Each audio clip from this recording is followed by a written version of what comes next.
بسم اللہ الرحمن الرحیم۔ اپنی مرضی کے خلاف کچھ سننے کی عادت ڈالیں، ممکن ہے آپ کو کچھ نیا سیکھنے کا موقع مل جائے۔ غلط دروازے بند ہونا ضروری ہوتے ہیں صحیح دروازہ کھلنے سے پہلے، اس لیے جب کبھی ہر کھلا دروازہ بند ہو جائے تو سمجھ لو اللہ نے کوئی خاص انتظام کیا ہے۔ بہت زیادہ مضبوط دکھائی دینے کا سب سے بڑا نقصان یہ ہے کہ لوگوں کو کبھی خیال بھی نہیں آتا کہ آپ کو بھی کبھی تسلی کی ضرورت پڑ سکتی ہے۔ سنی سنائی بات، آنکھوں دیکھی بات اور خود پر بیتی ہوئی کیفیت برابر نہیں ہوتی۔ من پسند شخص اگر ہر مرض کی دوا ہے تو دوسری طرف ڈپریشن کی سب سے بڑی وجہ بھی۔ سنو، ساتھ نبھانے والے حالات نہیں دیکھا کرتے۔ اگر کوئی شخص آپ کے غلط سوال یا جواب پر خاموشی اختیار کر لے تو سمجھ جائیں کہ وہ شخص کردار میں تم سے بڑا ہے۔ وہ تمام لوگ جو گرنے کے بعد کھڑے ہو گئے، انہوں نے اپنے پاؤں نہیں بدلے بلکہ خیالات بدلے تھے۔ عادتیں ہی منزل کا تعین کرتی ہیں، عادتیں بدلیں، منزل خود بخود بدل جائے گی۔ مانگو گے تو ملے گا، کھٹکھٹاؤ گے تو کھلے گا، تلاش کرو گے تو پالو گے۔ مایوس نہ ہو، مایوس ہونا کفر ہے۔ سب سے مقدس دشمنی وہ ہوتی ہے جو آپ کا محبوب آپ سے بدگمان ہونے کے بعد کرتا ہے، جس کی ضربوں کے نشان دل اور روح دونوں پر پڑتے ہیں۔ دنیا میں سب سے زیادہ مطمئن وہ لوگ ہیں جنہیں اپنے معاملات اللہ تعالیٰ کے سپرد کرنے کی عادت ہو۔ آنسوؤں کا وزن تو نہیں ہوتا، پھر بھی ان کے گر جانے سے دل کا بوجھ ہلکا ہو جاتا ہے۔ جو چیخیں باہر نہیں نکلتی وہ انسان کا وجود کھا جاتی ہیں۔ آپ کی ایک مسکراہٹ سے دنیا میں اور بہت سی مسکراہٹیں پھیل سکتی ہیں۔ یقین کیجئے یہ دنیا کی پہلی وبا ہے جس کے پھیلنے سے کوئی نقصان نہیں ہوتا۔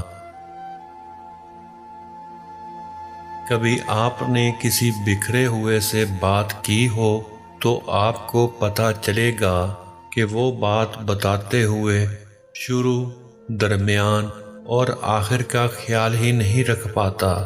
بات شروع کہاں سے کرتا ہے اور کہاں ختم؟ ویسے بھی بسنے میں برسوں لگتے ہیں اور بکھرنے میں بس لمحے۔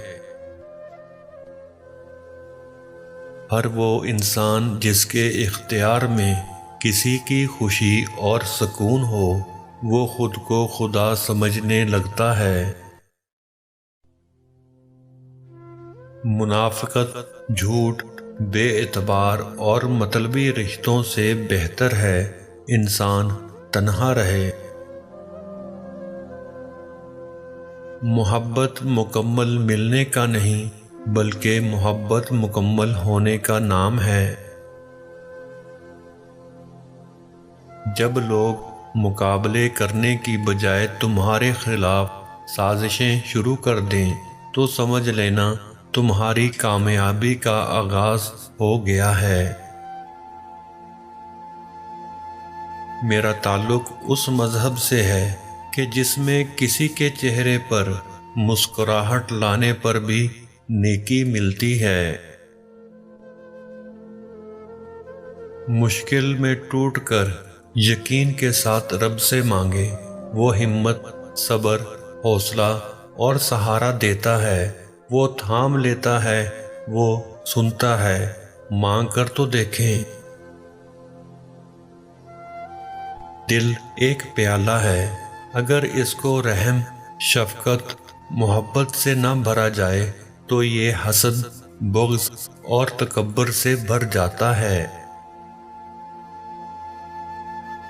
کچھ کہانیاں صرف دل میں قید ہونے کے لیے ہوتی ہیں، اور وہ کہانیاں کسی کو سنائی نہیں جا سکتی اور نہ کاغذ پر لکھی جا سکتی ہیں۔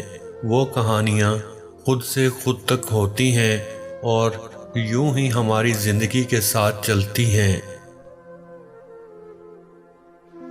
کبھی تو میں رشتے نبھاتے ہوئے سامنے والے کے ساتھ اتنا مخلص ہو جاتا تھا کہ اگلا بندہ مجھ سے اکتا جاتا تھا۔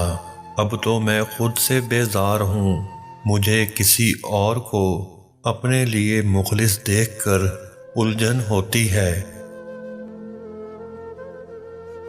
جن سے محبت کا دعویٰ ہوتا ہے نا، انہیں اتنی آسانی سے دنیا میں گم ہونے کے لیے نہیں چھوڑ دیا جاتا، انہیں اپنے پاس رکھنے کے لیے آخری حد تک کوشش کی جاتی ہے۔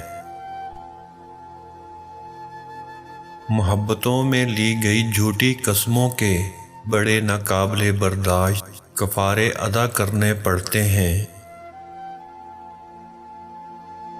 انسان اس وقت اور تنہائی پسند ہو جاتا ہے جب لوگوں کی حقیقتیں سامنے آنے لگتی ہیں۔ ہر وہ انسان دو ٹکے کا ہی ہے جو کسی کے دل میں جگہ بنانے کے بعد اس سے بہتر کی تلاش رکھتا ہے۔ پہلے لوگ عزت دینے کے لیے اٹھ کھڑے ہوتے تھے، آج کل ہینڈ فری کی ایک سائیڈ اتار دیتے ہیں۔ کچھ لوگ زندگی سے جاتے جاتے ہمارا سب کچھ ساتھ لے جاتے ہیں، یہاں تک کہ ہماری خوشی، سکون اور آرام بھی۔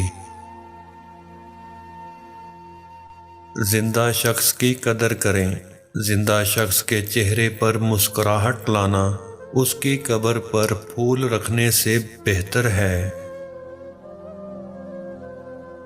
ہمیں خوشیاں بنانی پڑیں گی، زندگی کے سمندر سے نکالنی پڑیں گی۔ اگر آپ کو اللہ نے یہ صلاحیت عطا کی ہوئی ہے تو اس کو دوسروں کے ساتھ بانٹیں اور ان کا ہاتھ پکڑ لیں جن کو آپ کے سہارے کی ضرورت ہے۔ ہو سکتا ہے کہ روز محشر آپ کی خوشی کا سبب وہ لوگ بن جائیں جن کی خوشیوں کا سبب آپ دنیا میں بنے رہے۔ احساس کی بلند ترین سطح یہ ہے کہ دوسرے کا حال سنے بغیر ان کے درد کو محسوس کیا جائے۔